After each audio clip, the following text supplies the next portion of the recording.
Hi guys, I'm Shmee, hello and welcome back to the channel where you join me on a beautiful morning here in the Eifel Mountains, currently beside the Nurburgring. It is a very busy day here today, but I'm actually going to be getting on the road for the first proper adventure with the BMW M8 competition. I'm going to be heading over to the UK. It's first time visiting the UK, into London to visit the garage with the other Shmeemobiles. And when we get there are one or two things to discuss. The first is to see what is up with the Ferrari GT or Lusso. That was the sound of a Hurricane Performante, by the way. Enjoy the V10, to see what is up with the Lusso, because when I was there about a week or two ago, I was experiencing some battery issues. The battery had gone flat, and I'm a bit concerned we might have a repeat of the same problem. The second will be to discuss one of the Shmeemobiles that is soon to be leaving the garage. I'll tell you more about that later on. So the M8 is loaded up. I do actually need to go and take the Ford GT that's here from one garage over to Apex, where it's going to be staying for the time being. The SLS Black Series is also out here, because I'm going to be back very soon too. I'll tell you more about that a little bit later on as well. The M8 is loaded though. Let's get on with some of these errands and then get straight on the road over to the UK.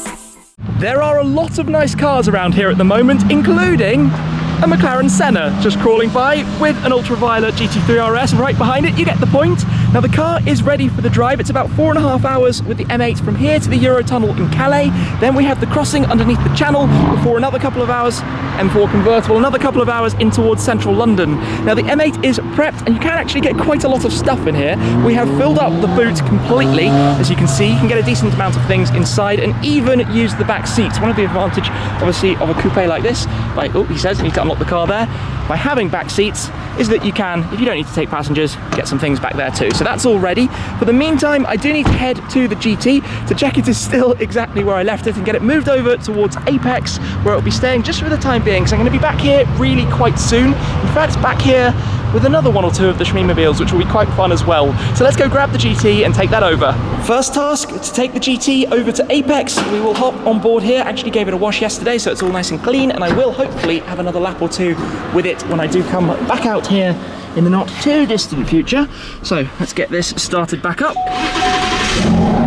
Perfect, sounds good. Get it over to Apex. It is really very busy today. Obviously lots of Porsches, GT3 RS, Visac package 991.2, the Ford GT just cruising down the boulevard here towards Apex. But I think this is probably one of the busiest days of the year in terms of cars, bikes, people, photographers, everything as you would expect. Lots and lots of ring track tools, wings, hatches, modified cars, you name it, everything is here. I'm not going to do a lap with this car today. I did do a lap with it, I think 2 days ago or so, just for fun, not on a video, just to enjoy driving the car. We'll head the short journey here, going underneath the Nordschleifer. Actually, you can see just above us on the bridge, that's one of the first parts. There's a tight right corner just over the top of that. One of the first parts as you go in towards Hudson Back. More appropriate ring cars, AMG GTs, GT3s, yeah, Porsche. Some Camaros. We're going to go past another GT3 just parked right here. You get the point. Nurburgring vibes, all track focused cars, all probably here to do some laps today. And we arrive here then at Apex, where we are going to sneak this car right down. We've got a bright green GT3 RS. On the right we'll come through Miami Blue 718 GT4, and I am going to squeeze through the cones because we're going to be parking this car up inside here in their lovely barn. The GT is parked up, but there is one thing that I missed. The trickle charger is of course a UK plug. I do have some adapters in the M8, so I need to now go get the M8, come back here, get an adapter and plug it in, because if I'm going to leave it for a week or two, just need to make sure the battery is trickled so that we don't have yet another flat one. I'm not sure that I've ever seen the high street here in Nurburg quite so busy with so many cars, and many Brits as well who have made the journey over. Obviously we've got the Nurburg Castle up at the top of the hill, and a lot of different types of cars coming through. Cool plate on that Swedish GT3 RS. NB 911NG, kind of Nurburgring 911. The short walk back to the M8 then, so we will hop on board. Another day, another car to start up, and then take this straight on over, short little drive. Oh, we need some aircon though, it's hot inside here. 28 degrees already.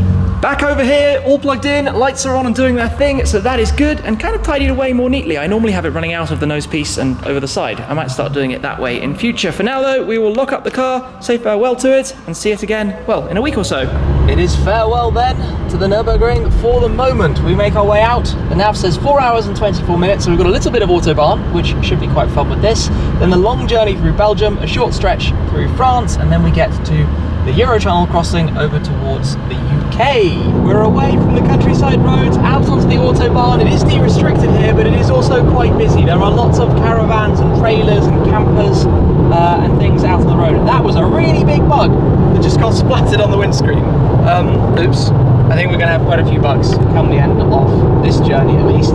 So I haven't really had an opportunity to properly stretch the legs yet of the M8. I am hoping that is going to happen. Of course, I'll bring it back to Germany. I think in about a month's time, I'll probably drive it back over, head back down towards Munich with the car maybe, and get plenty of chance to at least get up towards the red line and enjoy more of the drive with it. But I think most of today is going to be a bit of a cruise. Certainly, obviously, Belgium will just be adaptive cruise control, and that's where this car excels so much. You can have the lane assist, you can have the adaptive sensor operating, and the car just kind of does its own thing. And we're away to 50, to 60, to 70. I'm actually going to brake because there are some cars up ahead. We don't want to cause any trouble.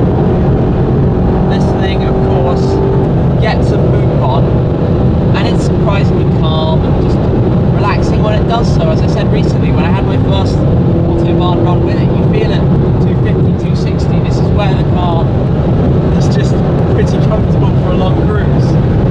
After a long stretch at a speed limit, we now have some de-restricted Autobahns, so away we go, I guess. I think as we head towards Belgium, it actually gets quite significantly less busy. You can tell that even just with the traffic that we have at the moment, although obviously it would be nice to see things open up. I don't think it's going to. I really don't think it's going to open up today. We will have to come back with the M8 in the future to have some fun with it and really put the car to the test. We do actually now have about 6,000 kilometers on the clock. Obviously that will be up towards 6.5, 6.6, 6.7 by the time we make it back to London later on this evening. Yeah, about 6,600 I think in total, although I'll switch it all into miles obviously on the dashboard and the systems and stuff. It would be strange driving a left-hand drive German registered car in the UK, but I have done it before with the 911 GT3 and even the M5. I took the M5 back to London for a week or so as well back at the time, but I think cruising is going to be the story of the day, a bit like when I came out with the GT, although a significantly less stressful journey given that most of it in this car is much more comfortable, seating position is better, it's calmer, it's quieter, and I'm driving less far, and yeah, just all around much more pleasant as an experience. The numbers on the dashboard of this just rise and rise and rise. It's easy to forget that this is a really very, very fast car. Brake at 280 there. That'll do for today. That's the quickest I've driven the M8. Until next time. I am now in the passenger seat, but we've driven a little bit through the Netherlands. Now we're in Belgium. The journey is going pretty well, except for one problem that we have with the M8 competition. You might notice here, we have the air conditioning, the climate control, on max AC, so low and full power, but there's nothing coming out. The aircon seems to have completely failed. Nothing out of any of the vents. I mean, you can hear the compressor or something whirring away in the background, but basically these aren't really doing anything, which on a hot day like today is not hugely pleasant. Now, when I did collect this car, which had sat for a while after being built, because I couldn't travel to Germany at the time, so it sat for a couple of months, we did actually have a problem, and the compressor was replaced initially. It was replaced at the start, everything was working fine, and when we started this journey earlier today at the Nurburgring, the car was parked outside, I ran the aircon, and it was definitely working, and in fact we closed some of the events during the journey when we were in Germany, so they were definitely working earlier on this drive, and I presume when we started to notice it was getting a little bit warm was probably quite soon after the compressor, if it's a compressor, packed up. So this is going to have to be sorted out when we get it to the UK. It is hot, stuffy and sticky and horrible inside here. Obviously I've closed the window, we did have them open a moment ago, but closed the window because, well, it gets really quite noisy, obviously, if you have that open. This is not ideal, it has to be said, so I hope it can be rectified quickly and efficiently and we can get it to a dealer when we get back home. The queue at the Eurotunnel has taken forever, and you will also notice I'm driving and the weather is horrendous. It has been miserable, and with no air conditioning in horrible weather means you don't really want the windows open, and it's a bit, not ideal, not ideal. Anyway, we will get straight onto a train to London. We'll get back to my place about, I think about 7:30 UK time, so it hasn't been too bad a journey. Need to just get the car unloaded, then head over to the storage afterwards. So let's hope that from here it's going to be plain sailing literally in this kind of weather. I have no idea what the weather is going to be like when we get back to England, but for now I think we're going straight into the train just up ahead of us. Obviously I've done this many times. It takes about half an hour, 35 minutes for the train to cross under the English Channel from here in Calais to Folkestone in the UK, and then you drive about 2 more hours onwards into London. But it is as simple as driving in here, and I always take the high deck or the single deck tall carriages because they are also much wider and you don't run so much risk of curbing the wheels. I don't actually think a car this wide can even fit in the double deck carriages. I'm not sure it would. Anyway, let's get the crossing done, get back to London. Out we go, back into the UK, where again it is raining. Story of the day, but the nav says just under 2 hours back towards home, which isn't too bad. A few seconds later, and the good news is that this seems to be working. It is now blowing out cold air, which we haven't had for quite a while, and it is delightful. So maybe just being off for a while has kind of saved it. I'm not entirely sure. This would clearly need a little bit more testing and investigation. I've got the car now set for miles per hour. We've done, well, 3,958 miles in the M8 competition already. Oh, this is absolutely delightful. I needed some cold air. It was feeling very humid and stuffy up to this point. Fantastic. Made it back, now here with the M8 in London. The car is already unloaded. We've had a quick turnaround. We're going to hop on board in a moment to go over to the storage to see if all is well with the Lusso. But before we go, we need to go and talk about something. It's not what I was going to talk about, but I need to do a bit of car park space shuffling. Where the M8 is currently parked, I'm sadly no longer going to be able to keep that space. The owner has changed. I rent it, and sadly I won't be able to rent it any longer. The other problem is that next to this space, I now have a new neighbour, which doesn't exactly leave a whole lot of room. Now remember, I wouldn't normally have the Heritage RS parked here, one of the smaller cars. This would normally be in the storage, but because I was away for quite a long time, I figured out of all of the cars, the RS probably wouldn't have battery issues if I didn't have it plugged into a trickle charger, so I chose to leave it here, and indeed, a week or so ago when I came back, it was all totally fine. I could park it a touch closer to the wall. Obviously the mirror has to clear over past here, but there's not a lot of room, and normally, let's say if I had the Lusso here, which is about 20 centimeters wider, that is the entirety of that gap. I would not be able to open the door. In fact, I wouldn't be able to open the door on any of the left-hand drive cars, the right-hand drive cars, which are, well, basically all wider than this, especially the dihedral door ones like the McLarens. That's not going to work either, and my other space lower down in the basement is no wider than this, also with a car right alongside.